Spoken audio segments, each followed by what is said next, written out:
नमस्ते। Good morning. सभी बच्चे कैसे हैं बेटा? सभी अच्छे हो?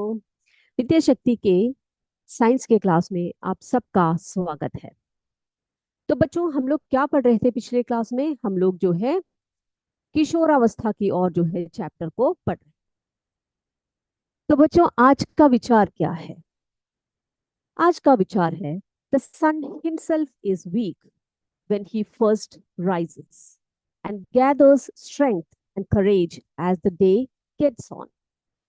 तो बेटा, आप सूर्य के बारे में तो जानते हैं। हम रोज ही सूर्य को देखते हैं, सूर्य के स्वभाव को भी हम पहचानते हैं, है ना? सूर्य कभी बहुत तेज होता है, कभी जो है कमजोर दिखता है आपको। तो जब सूर्य उगता है तो आप ज्यादा गर्मी महसूस नहीं करते, है ना? उसके बाद जैसे जैसे दिन चढ़ता जाता है, आप ये महसूस करते हो कि गर्मी बढ़ रही है। तो जो सूर्य है, जो इस पूरे हमारे भूमि का जो एक पावर है, जो हमें हमारी भूमि को बहुत ही ज्यादा लाइट और हीट एनर्जी देने वाला सूर्य, वो भी जब सबसे पहले उगता है, आता है, तो क्या होता है बेटा? वो कमजोर होता है। कमजोर होता है मीन्स उसकी जो रोशनी और उसकी जो धूप होती है, गर्मी होती है, वो कम होती है। लेकिन जैसे जैसे दिन चढ़ता जाता है, उसकी गर्मी और जो रोशनी है वो बढ़ती जाती है। उसी प्रकार से हम मनुष्य भी, हमें अपने आप को कभी भी कमजोर नहीं समझना चाहिए। क्योंकि हम क्या है बेटा, हो सकता है हमें किसी कार्य में करते समय कुछ समय लग जाए, है ना? तो शुरुआत में हो सकता है कि हमें थोड़ा बहुत वक्त लग जाए, उसको करने में कुछ कठिनाइयां आ जाए। लेकिन आपको क्या करना है? सूर्य की तरह पूरी शक्ति को आपने क्या करना है? अपने में क्या करना है? बढ़ाने की कोशिश करना है, अपने धैर्य को बढ़ाने का कोशिश करना है। और जैसे जैसे आप आगे बढ़ते जाओगे, वैसे जैसे वैसे क्या होगा? आपकी शक्तियां, आपकी जो मंजिल तक पहुंचने की जो अभिलाषा है, वो बढ़ती जाएगी। ठीक है? तो हम बात कर रहे हैं किशोरावस्था की ओर। तो उसमें हमने क्या देखा था? पिछली क्लास में हमने देखा कि हमारे शरीर में पोषक तत्वों की क्या महत्व है। देखा था ना हमने कि जो किशोर किशोरियां होते हैं, उनमें जो है पोषक तत्व का होना बहुत बहुत जरूरी होता है। क्यों होता है? उसका बहुत ज्यादा महत्व हमारे शरीर में रहता है। तो सबसे पहले तो हमने बात की थी किसकी? विकास के बारे में। यानी कि जो ग्रोथ होता है, जो डेवलपमेंट होता है बॉडी में, उसके बारे में बात कर रहे थे। तो किशोरावस्था के दौरान किशोरों का जो शरीर होता है, वो तेजी से बढ़ता है। इसीलिए उन्हें वयस्कों की तुलना में अधिक पोषक तत्वों की आवश्यकता होती है। आप इस बात को एग्री करते हो ना कि हमें जो है इस उम्र के जो बच्चे हैं, उन्हें किसकी आवश्यकता होती है? बहुत ज्यादा पोषक तत्वों की आवश्यकता होती है। हड्डियों और मांसपेशियों का निर्माण। तो ये ऐसा एज है जब आपकी हड्डियां और मांसपेशियां मजबूत होने लगती है, उनमें ग्रोथ आने लगता है ना? तो कैल्शियम और प्रोटीन, ये आपको पता है, जो आपकी मांसपेशियां होती है उसके लिए प्रोटीन बहुत जरूरी है। कैल्शियम किसके लिए जरूरी होता है बेटा? आपके दांतों के लिए, आपके बोन्स के लिए, इन सब के लिए कैल्शियम की भी आवश्यकता होती है। तो ये दोनों ऐसे न्यूट्रिएंट्स हैं जिससे आपकी शरीर की जो है बनावट मजबूत बनती है, आपकी हड्डियां और मांसपेशियों के निर्माण के लिए आवश्यक है। तो ऐसे भोजन का आपको खाना है जिसमें कि भरपूर मात्रा में कैल्शियम और प्रोटीन हो, है ना? जैसे कि दालें हो गई, दूध हो गया, मक्खन हो गया। ये सभी क्या है बेटा? ऐसी चीजें हैं जिसमें कि प्रोटीन और कैल्शियम की मात्रा होती है। चलिए, अब हम बात करते हैं ऊर्जा। तो हमें पर्याप्त ऊर्जा के लिए क्या चाहिए? हमारे शरीर में जो ऊर्जा होती है, जो एनर्जी होती है, वो किस लिए होती है? काम करने के लिए, कार्य करने के लिए। किसी भी कार्य करने के लिए हमें किसकी आवश्यकता होती है बेटा? शक्ति की अथवा ऊर्जा की आवश्यकता होती है। तो पर्याप्त ऊर्जा कहाँ से प्राप्त होती है? हमें संतुलित आहार से, है ना? तो संतुलित आहार यानी क्या है? ऐसा आहार जिसमें कि प्रोटीन, कार्बोहाइड्रेट, वसा सब अच्छे से हो। तो ऐसे भोजन को आप चुनिएगा। और दीर्घकालिक स्वास्थ्य के लिए, तो स्वस्थ भोजन की आदतें वयस्कता में अभी आप जिस प्रकार का भोजन करोगे ना बच्चे, उसी प्रकार से उस भोजन को खाने से आपका शरीर स्वस्थ होगा, बीमारियों से लड़ने के लिए आपका शरीर जो है सक्षम होगा।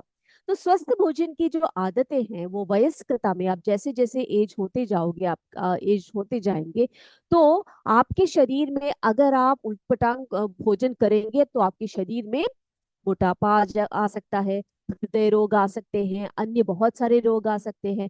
तो इन सभी को पहले से ही हम क्या कर सकते हैं, इस उम्र से ही हम लोग क्या कर सकते हैं बेटा, अपने भोजन में हमें क्या करना चाहिए, सुधार ले लाना चाहिए। यानी कि हमें ऐसे भोजन करने चाहिए जिसमें कि क्या हो, संतुलित मात्रा में सभी प्रकार के पोषक तत्व शामिल, है कि नहीं।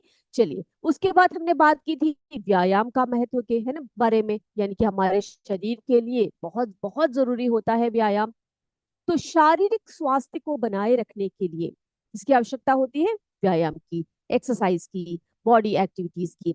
तो व्यायाम वजन प्रबंधन में मदद करता है, मांसपेशियों और हड्डियों को मजबूत करता है।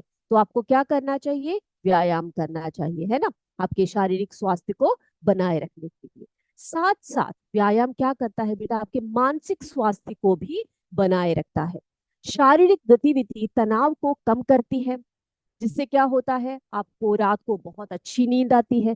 और अगर आप अच्छी तरह से सोएंगे तो क्या होगा, आपके शरीर के जितने भी प्रक्रम होते हैं उन सभी में बहुत ही ज्यादा सुधार होगा। ठीक है, चलिए, तो उसके बाद बात करेंगे हम ऊर्जा स्तर की, आपके एनर्जी लेवल की।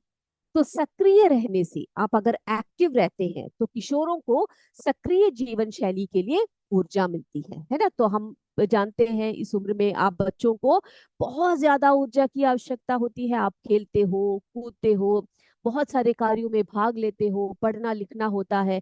तो ऐसा एक समय है आपके जीवन का जब आपको ऊर्जा की बहुत बहुत जरूरत पड़ती है। तो आपको क्या रहना चाहिए, सक्रिय रहना चाहिए, एक्टिव रहना चाहिए।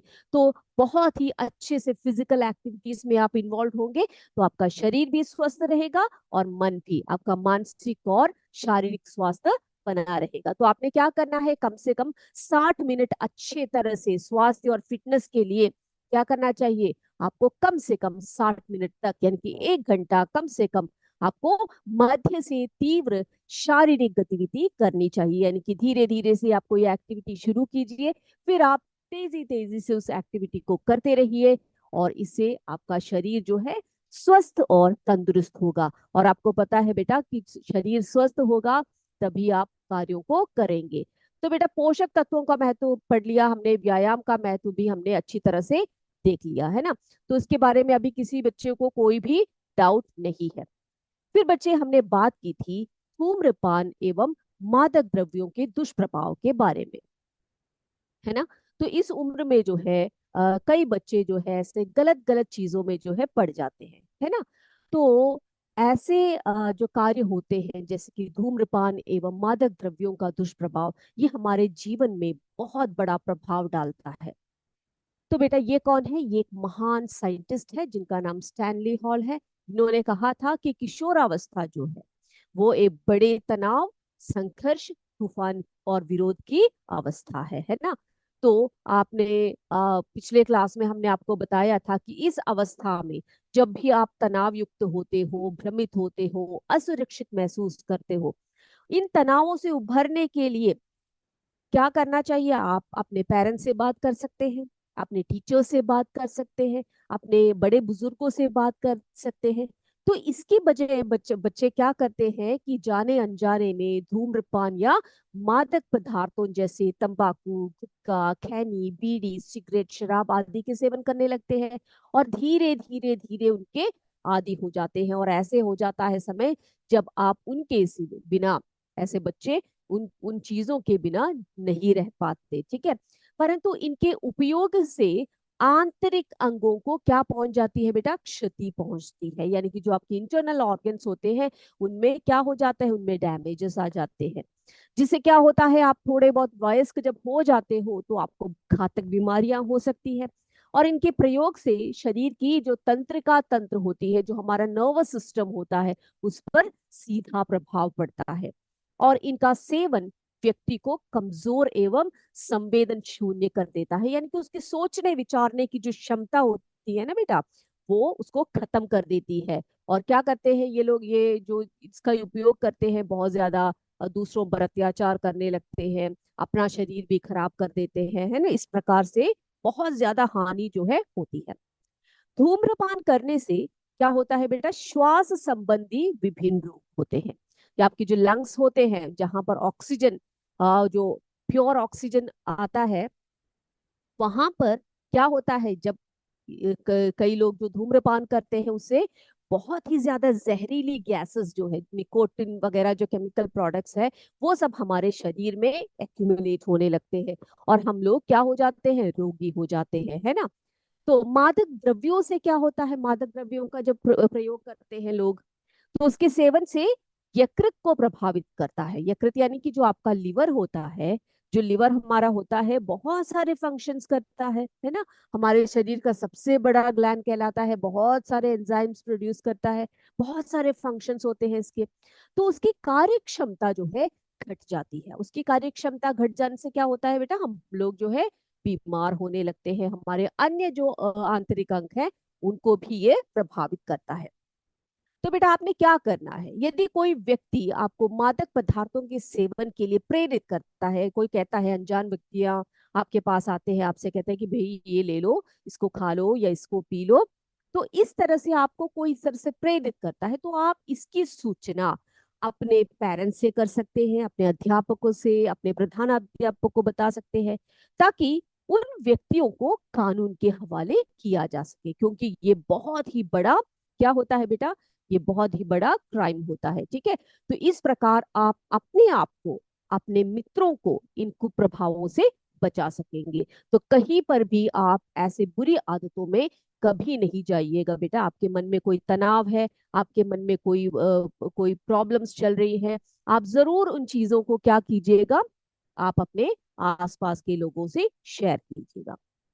तो बेटा ये जो नशीले पदार्थों का जो उपयोग करते हैं, है ना, तो कई कई बार इंजेक्शन के रूप में सब ड्रग्स का प्रयोग करते हैं लोग। तो इससे क्या होता है, ना केवल हम उनके आदी हो जाते हैं, बल्कि ऐसे कुछ रोग भी हमारे शरीर में आ जाते हैं, जिन जो बहुत ही हमारे लिए जानलेवा हो सकते हैं। तो इसी प्रकार का एक रोग है एड्स, ठीक है। एड्स के बारे में सुना है आप बच्चों ने। एड्स क्या है, एड्स देखो AIDS करके लिखते हैं। ये जो एड्स का फुल फॉर्म है, ये है एक्वायर्ड इम्यूनो डेफिशिएंसी सिंड्रोम। क्या है, एक्वायर्ड इम्यूनो डेफिशिएंसी सिंड्रोम। तो इसमें क्या होता है ये आपको बताएंगे। तो एड्स को जो है रिप्रेजेंट किया जाता है रेड रिबन से, ठीक है, लाल रंग के फीते से इसको दर्शाया जाता है एड्स। तो जो एड्स है वो कैसे होता है, एड्स जो है HIV विषाणु द्वारा होता है, यानी कि HIV वायरस द्वारा होता है। ह्यूमन इम्यूनो वायरस का है कहलाता है ये। तो विषाणु आपको पता है, आपने जब सूक्ष्म जीवों के बारे में पढ़ा, तो आपने पढ़ा कि कई प्रकार के सूक्ष्म जीव होते हैं, जैसे कि जीवाणु, बैक्टीरिया होते हैं, वायरसेस होते हैं, फंगस होते हैं, तो प्रोटोजोआ वगैरह हमने पढ़ा था, है ना। तो उसमें से विषाणु एक प्रकार का विषाणु होता है, जो क्या करता है, जिसको HIV कहते हैं, ये क्या करता है बेटा, एड्स को फैलाता है। यानी कि ये हमारे शरीर में जब प्रवेश करता है, तो हमारे जो इम्यून सिस्टम होता है, हमारा जो प्रतिरक्षी तंत्र होता है हमारे शरीर का, उसको नष्ट कर देता है, उसको खराब कर देता है। और जब हमारा इम्यून सिस्टम खराब हो जाता है, तो क्या होता है बेटा, आपके शरीर को रोगों से लड़ने की जो क्षमता होती है वो समाप्त हो जाती है, और क्या होने लग पड़ता है, आप जो है बीमार होने लगते हो। ओके। तो ये जो एड्स है, इसके क्या क्या लक्षण है, ये कैसे कैसे फैलता है, ये सभी हम लोग आज चर्चा करेंगे। ओके, चलिए देखिए हम लोग। Very good. तो बेटा यहाँ पे आप देख सकते हैं एड्स, ठीक है। तो ये जो एड्स है, ये रोगाणु किससे होता है बेटा, ये HIV विषाणु द्वारा होता है। कैसे होता है, HIV विषाणु द्वारा होता है। और इसका पूर्ण रूप जो है वो है एक्वायर्ड इम्यूनो डेफिशिएंसी सिंड्रोम।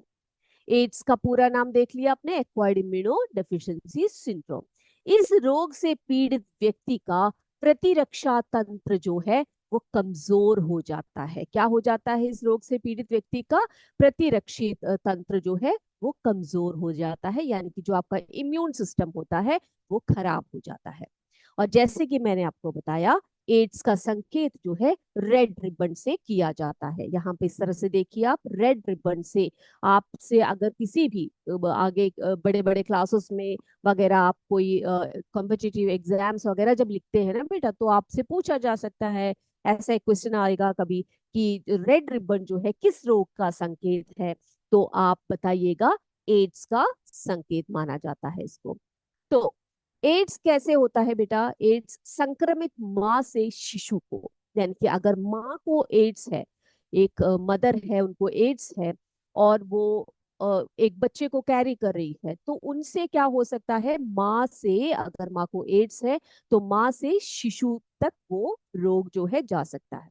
संक्रमित सुई से, संक्रमित सुई यानी कि एक व्यक्ति ने एक सुई को यूज कर दिया, ठीक है, तो उस व्यक्ति को अगर एड्स है और वही सुई क्या कर दिया बेटा, दूसरे लोगों ने उपयोग किया, तो उससे ये जो एड्स का जो रोगाणु है यानी कि जो विषाणु है वो दूसरे में भी आ सकता है। तो इस तरह से संक्रमित सुई से भी इसका जो है फैलाव स्प्रेड होता है। संक्रमित अंग प्रत्यारोपण आदि से फैलता है। देखो बेटा, कई कई बार ऐसा होता है, कई लोगों के जो अंग होते हैं, जैसे किडनी हो या लिवर हो, कुछ भी हो, तो जब उनमें प्रत्यारोपण होता है दूसरे व्यक्ति से, जब उस उनको अंग लेकर उन पर रोपण किया जाता है, तो क्या होता है, अगर उस व्यक्ति को, जो दाता है, उस व्यक्ति को अगर एड्स रोग है, उसका अंग अगर हम अपने शरीर में प्रत्यारोपण करते हैं तो हमें भी एड्स जो है हो सकता है। ठीक है, अब हम देखने वाले हैं एड्स के लक्षण क्या क्या है, उनके सिम्टम्स क्या क्या। हर रोग के लक्षण होते हैं, है ना, तो एड्स के भी कुछ लक्षण होते हैं। तो एड्स के लक्षण क्या है देखते हैं। तो एड्स के लक्षण में क्या क्या आता है बेटा? सबसे पहले तो भूख ना लगना, वजन की कमी, यानी कि जो आपका वेट लॉस हो जाता है, शरीर बिना वजह ही आपका शरीर जो है कमजोर होने लगता है। ज्वर, त्वचा पर ददोरे, थकावट, रोग से लड़ने की क्षमता में कमी आदि आती है। ठीक है, तो मैंने आपको बताया ये हमारा जो प्रतिरक्षी तंत्र है उसको कमजोर कर देता है। तो वो क्या करेगा, हमें जो है रोगों से लड़ने की क्षमता कमी आ जाएगी, हमें हमेशा रोग आते रहेंगे, हमारा शरीर क्या होगा, कमजोर होता जाएगा, वजन कम होता जाएगा। और इस रोगी से जो पीड़ित, रोग से जो पीड़ित व्यक्ति है, उनमें निमोनिया तथा त्वचा कैंसर ज्यादा होते हैं। ठीक है, निमोनिया जैसे रोग जो है उनमें ज्यादा होता है। तो अब हम देखते हैं कि एड्स किससे नहीं फैलता, कैसे, क्या क्या करने से जो है एड्स नहीं फैलता। बेटा, हमारे जो समाज में, हमारी जो सोसाइटी है, उसमें बहुत सारे ऐसे बातें हैं जिससे कि हमें समझ में नहीं आता कि क्या सच है क्या गलत है। ठीक है, तो हम देखेंगे, हमने देखा कि एड्स फैलता कैसे है। अब हम ये देखेंगे कि एड्स क्या क्या रीजन से नहीं फैलते हैं, क्या क्या करने से नहीं फैलता है। तो वो क्या देखते हैं। तो सबसे पहले तो एड्स संक्रमित व्यक्ति के साथ दैनिक प्रयोग की वस्तुओं का उपयोग करने से एड्स नहीं फैलता। जैसे कि आपने उनका उपयोग किया, टेलीफोन यूज कर दिया, या फिर आपने उसका मोबाइल यूज कर दिया, या फिर आपने उसका लैपटॉप यूज कर दिया, टाइपराइटर यूज कर दिया, किताब कलम वगैरह, जो ऐसे उपयोग की चीजें हैं उसका उपयोग करने से नहीं फैल सकता। ठीक है, हाथ मिलाना, छूना, साथ उठना बैठना, आसपास खड़े होना और एक दूसरे के कपड़े पहनने से भी एड्स नहीं हो सकता। ओके, फिर अगला क्या है, एक ही कार्यालय में अगर आप काम करते हैं, कारखाने में एक साथ काम करते हैं, तो साथ साथ काम करने या उपकरणों को मिलकर प्रयोग करने से भी एड्स नहीं फैलता है। ठीक है, और साथ साथ खाना पीना, आप एक साथ बैठ के खाते हो पीते हो, किसी व्यक्ति को एड्स है, तो आप एक साथ जो है खा पी रहे हो, एक ही बर्तन का उपयोग कर रहे हो, तब भी जो है बच्चे एड्स जो है नहीं फैलता है। अब देखो अगला, जैसे कई रोग होते हैं जिसमें कि क्या होता है कि जो है आप लोग खांसते हो, छींकते हो, तो हवा से जो रोग फैल जाते हैं, है ना, सर्दी जुकाम जैसे जो रोग होते हैं, तो ऐसे खांसने, छींकने और हवा आदि से भी एड्स जो है नहीं फैलता है। और बेटा हमें ऐसे रोग भी पता है जिससे कि कई कीट पतंगे जो होते हैं उनके काटने से, जैसे मक्खी, मच्छर, जूं, खटमल आदि काटने से कई रोग फैलते हैं। लेकिन एड्स जो है कभी भी मक्खी, मच्छर, जूं या कटमल के काटने से नहीं फैलता है। अब एड्स से बचने के क्या उपाय, क्या कर सकते हैं जिससे कि हम एड्स जैसे घातक बीमारियों से बच सकते हैं? तो उसको बचने के लिए हमें क्या करना चाहिए बेटा? इंजेक्शन लगाने में विसंक्रमित, साफ, नई सुई एवं सिरिंज का प्रयोग करना चाहिए। आप जब भी अस्पताल जाते हो, आपको कोई इंजेक्शन लगवाना है, आप ये श्योर कीजिए कि वो लोग जिस सुई का प्रयोग कर रहे हैं, जिस सिरिंज का प्रयोग कर रहे हैं, वो नया, ठीक है। और उसको आपको उपयोग करने के बाद उसको क्या करना चाहिए? उसको डिस्पोज करना चाहिए, बहुत बहुत जरूरी है। उससे दूसरे पर इंजेक्शन नहीं लगा सकते। अब देखो बेटा, रक्त आधान से पूर्व ऐसे कई बार हो जाता है कि रक्त जो है चढ़ाना पड़ जाता है कई रोगियों में, है ना। तो उसको चढ़ाने से पूर्व क्या करना चाहिए? बहुत भली भांति उसके बारे में आपको क्या करना चाहिए? उसकी इंक्वायरी करनी चाहिए कि जो ब्लड आप चढ़ा रहे हो वो HIV से विमुक्त हो, ठीक है। और जैसे मैंने आपको बताया, नशीली दवाओं के इंजेक्शन नहीं लेने चाहिए। कई लोग, जैसे हमने पढ़ा अभी, धूम्रपान और जो नशीली पदार्थों का जो उपयोग करते हैं, तो ऐसे चीजों में कभी नहीं पड़िएगा, क्योंकि इस तरह के इंजेक्शंस भी आपको इस तरह के रोग फैला सकते हैं। और रेजर, ब्लेड वगैरह को सावधानी से उपयोग करना चाहिए। किसी व्यक्ति के उपयोग किए हुए चीजों को, जैसे रेजर है या ब्लेड है, उसका कभी भी आप उपयोग ना करें। तो आई होप आप बच्चे समझ गए कि एड्स क्या है, एड्स कैसे फैलता है, एड्स कैसे नहीं फैलता, और एड्स को रोकने के, यानी कि हमें ना होने के लिए हमें क्या क्या सावधानियां बरतनी चाहिए। तो बेटा अभी हमारा समय हो चुका है आज की MCQ सेशन का। तो आगे हम बढ़ते हैं। तो पहला प्रश्न है हमारा, एड्स का,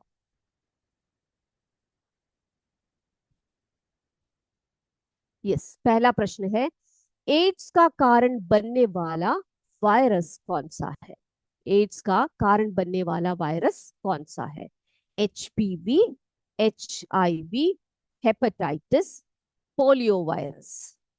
तो एड्स का कारण बनने वाला वायरस कौन सा है? ये हमारा क्वेश्चन नंबर 1। दूसरा प्रश्न देखते हैं, एड्स कैसे नहीं फैलता है?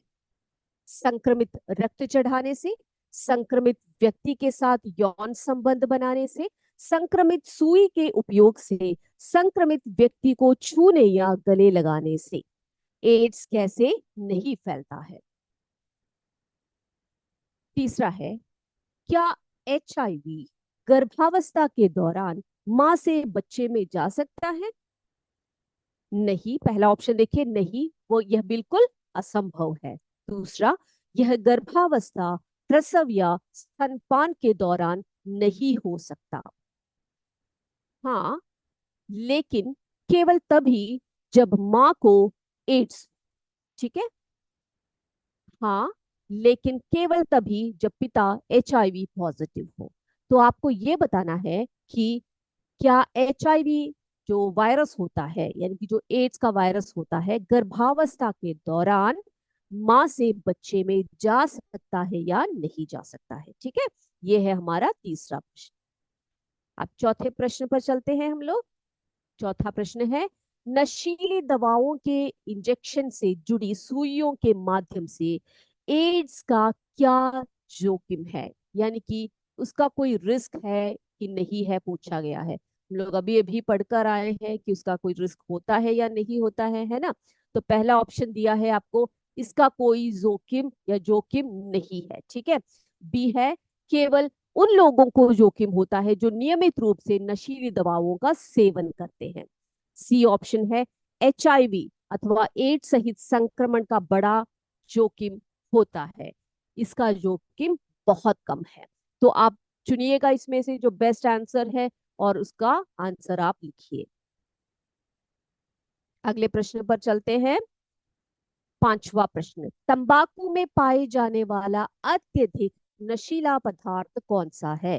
तंबाकू में पाए जाने वाला अत्यधिक नशीला पदार्थ कौन सा है?